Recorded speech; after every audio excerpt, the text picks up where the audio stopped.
The Pahlavi Dynasty in Western Documents.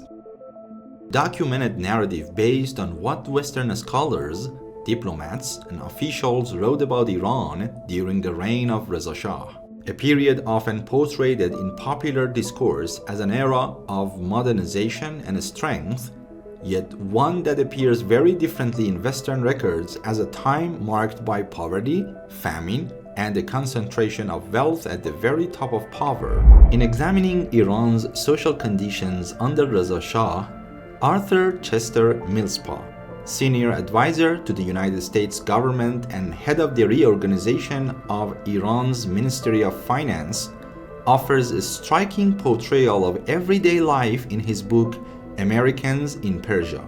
Millspaugh writes that the masses lived only slightly above the level of bare subsistence and under conditions that, in his view, differed little from those of animals. According to Millspaugh, large segments of Iran's population lived in cave-like huts, enduring unimaginable poverty and deprivation, a reality that makes clear that regimes claim development never truly reached the lives of the majority of society.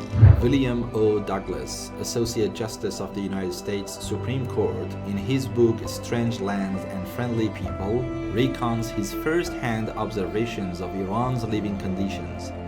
He writes that only a few months before his visit in a region of Lorestan, 900 people out of a population of 5,000 had died of starvation.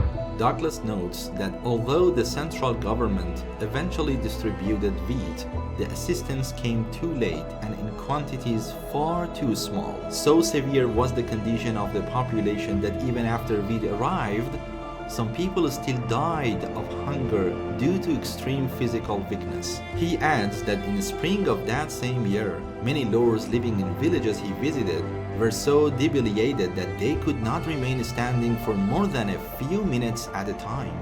John Foran, professor of sociology at the University of California, Santa Barbara, in his book Fragile Resistance, examines Iran's subsistence crisis in the final years of Reza Shah's rule. He writes that the most critical shortage during the war years was bread.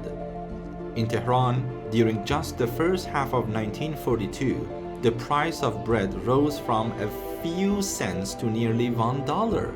A staggering increase for a population already living in poverty. Foran recounts that although Prime Minister Ahmad Ghavam at his first press conference held up a piece of bread and declared, "This is my program," the promise was never fulfilled. By the fall of that year, bread shortages had worsened and quality had sharply declined. High-quality bread made from refined flour was reserved for the wealthy, while bread for the poor was produced using flour mixed with sawdust, sand, and ash, a stark symbol of inequality and the collapse of state oversight. While large segments of Iranian society struggled with poverty, famine, and bread shortages, Reza Shah's personal wealth not only failed to diminish but continued to grow steadily. So much so that diplomatic records and historical studies speak of his insatiable appetite for land and wealth, to the point that, had it been possible, he would have turned the entire country into his personal property.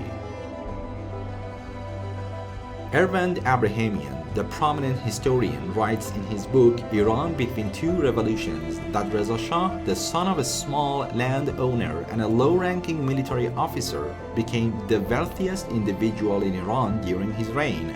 According to Abrahamian, even a sympathetic Western biography acknowledges that upon his abdication, Reza Shah left behind £3 million in cash and more than 3 million hectares of land for his heir, a fortune built by taking land and property from ordinary Iranians through confiscation and forced sales.